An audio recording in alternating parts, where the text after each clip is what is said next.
Imagine a small classroom in Rome, 1907.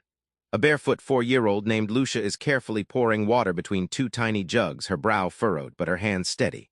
Around her, no teacher is barking orders, just shelves of beautiful materials, natural light flooding the room. What's driving Lucia isn't instruction, but something far more powerful, an inner hunger to explore and master her world. Montessori's secret, it's all about this hunger and how to kindle it. Kids aren't blank slates waiting for facts. They come wired with curiosity. But how do you channel that raw energy without breaking it? Montessori's genius was unlocking a kid's self-driven learning in action. Back in Gettman's 1987 guide, he recounts a scene at a Montessori school in San Francisco.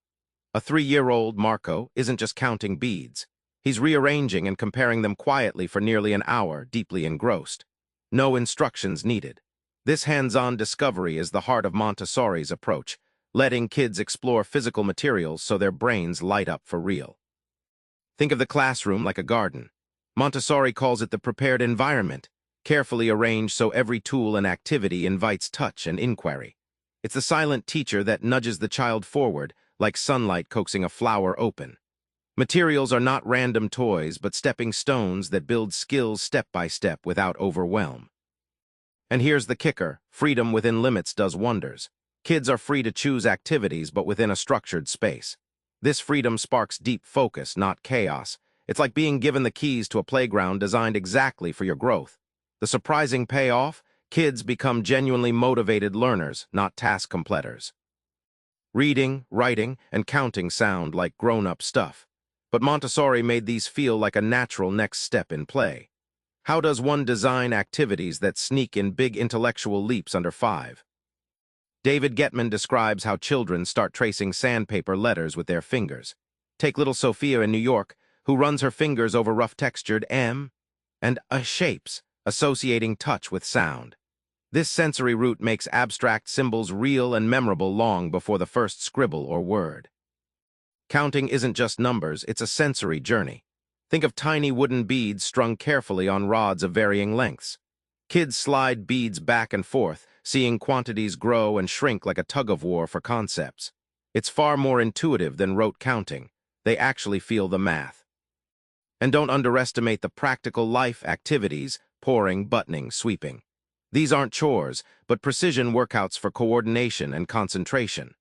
They prime kids for academic tasks by building the neural muscles for focus and order. It's brain gym disguised as everyday fun. Science and geography before age 5? Sounds ambitious. Montessori proves kids soak up the world's complexity naturally if you present it as a playground for their senses. Gettman highlights the use of the Montessori globe, where little Emma, just 4, spins the vibrant sphere and points at deserts and oceans. She isn't memorizing continents yet. She's building a mental map through touch and color, the kind of sensory imprint no textbook can match. Science comes alive with simple, clear experiments. In one example, children learn about density by dropping items into water tubs, wood floats, metal sinks. Watching and trialing themselves, their questions ignite naturally. It's learning through doing, not passive listening, which builds lasting understanding. Sensorial activities, sorting smells, feeling textures, matching sounds, are surprisingly foundational. They train a child's brain to notice subtle differences, sharpening perception and attention. Montessori called these the keys to unlocking cognition and creativity before formal education even begins. Remember little Lucia pouring water with focused hands? That moment wasn't just child's play. It was pure science, discovery, and growth in motion.